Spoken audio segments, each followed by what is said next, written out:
3, 4, 7, 10. Stand by, folks. I thought that was all right.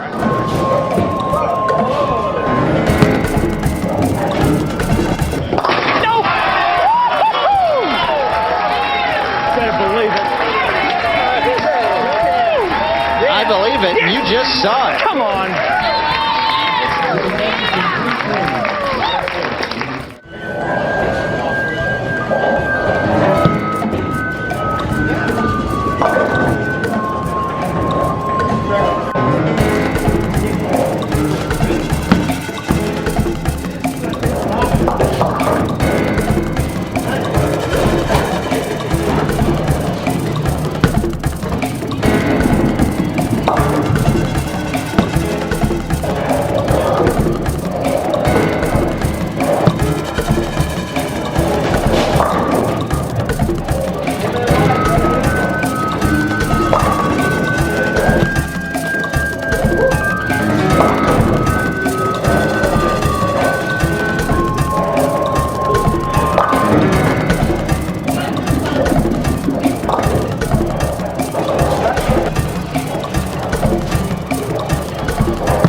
What is going on, everybody? It is Frank the Tank, and welcome to the Sauce Bowling Ball review. So, I know to a lot of you, this one's probably very unexpected, and if any of you saw my bowling ball stash reveal, then you probably saw this one coming. But if any of you out there didn't see it, then yeah, this one probably hit you very unexpectedly.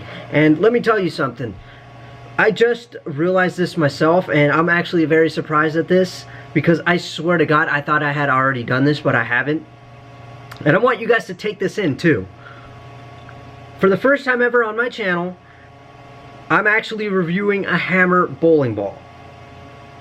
For the first time ever.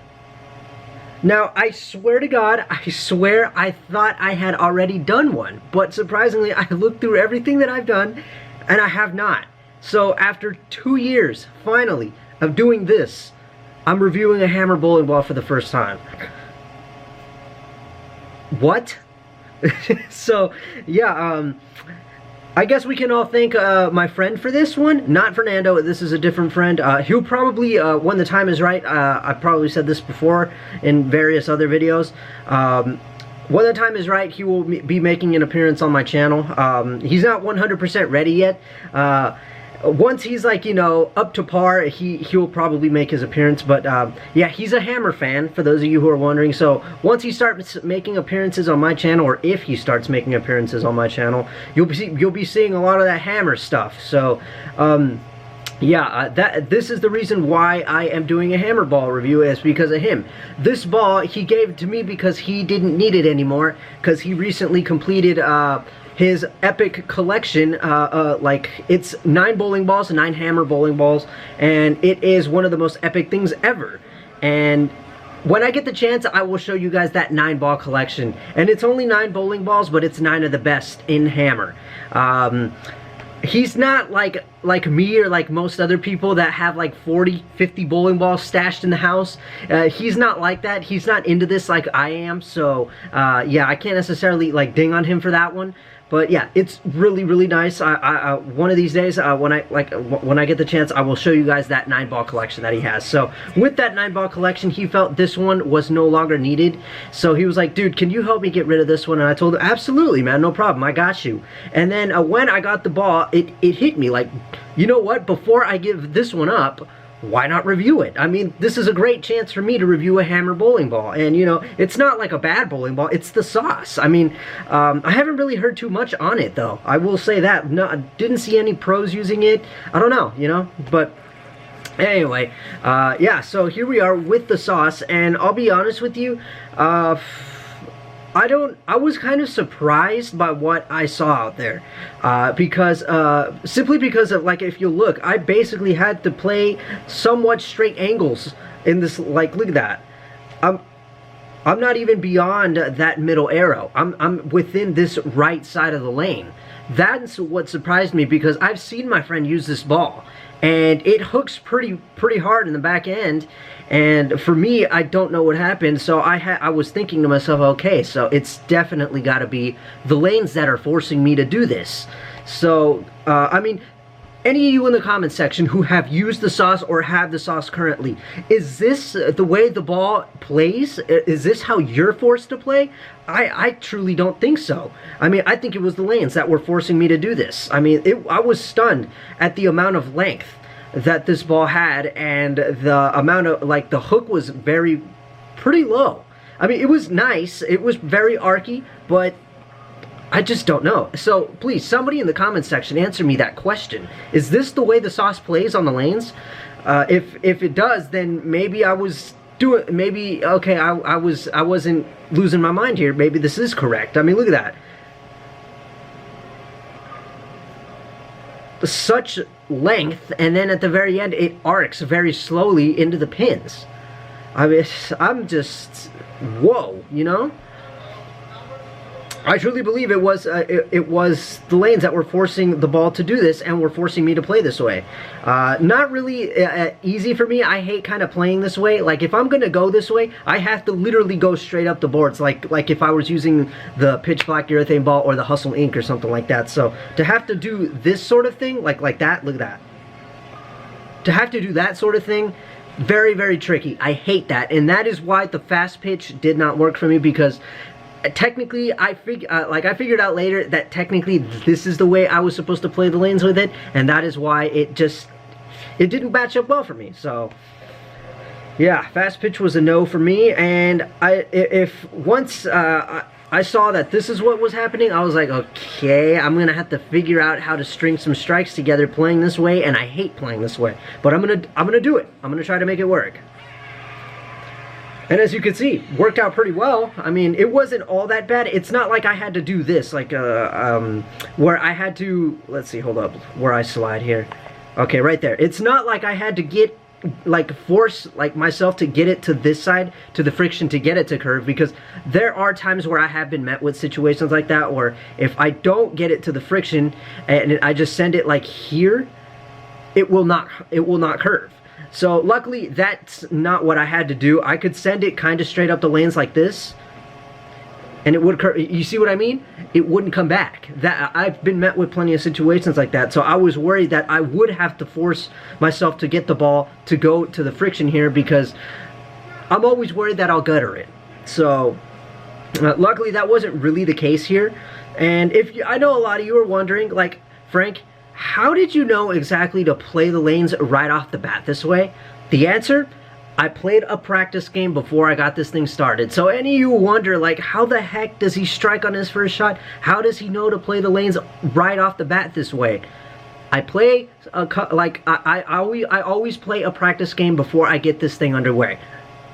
So any of you wondering that, there you go. I always play a practice game to loosen up, to get everything going, to figure out exactly how the lanes are playing, and voila, there you go.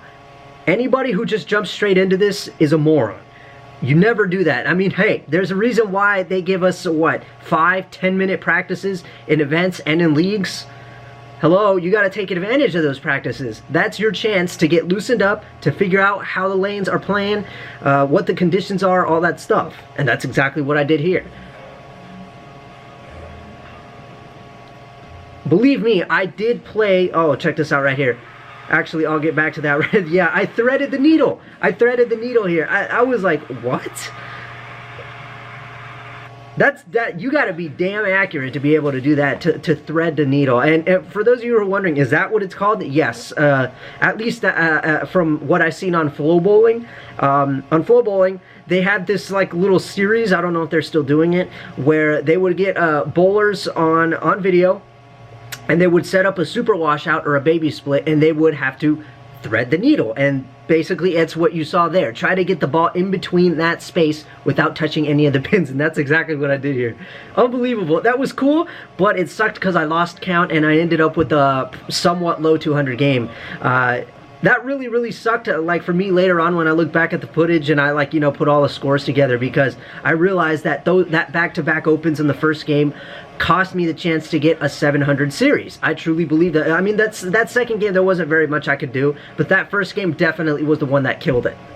But anyway, I don't know what I was saying before, but, oh yeah, now I remember. So, basically, in that practice game, I did play kind of like way more left of where you see me right now, and that's when I started realizing, okay, I gotta keep moving right, because I would go from here, try to get the ball to see if it would hook in, and instead it would go towards the 3-6, and it just wouldn't hook. So I kept moving right until I ended up where you basically see me in the first and second game. So look at that.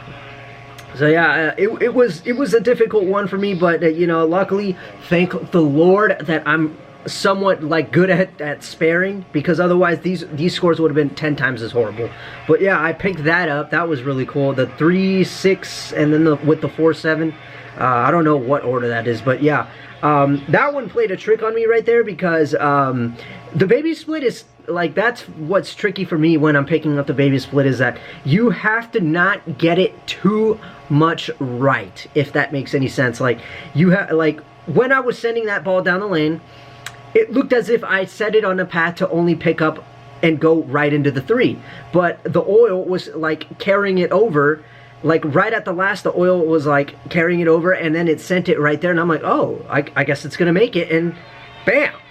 So that one plays with your mind there, that baby split. You have to not fool yourself into trying to get that ball too far right, or you're not going to get in between that space in between the 3 and the 6. Okay, so here we are in the 7th frame of game 2, and it was here. Notice how I'm standing even more right now, and that's because I noticed that I guess the oil had moved to the point where I had to play it this way. So now I really was going down and in, and this is why I ask you guys that question. Is this really how the sauce plays on the lanes? I don't think so. I truly don't believe that. Obviously, you know, I don't know. I think it was the lanes. I think we can conclude that it is the lanes because obviously, you know, that patterns are different in a bunch of lanes and a bunch of centers. But this was honestly kind of weird to me. But yeah, I can't believe it got to a point where I was forced to play it like this. Look at that. Straight up the boards and in.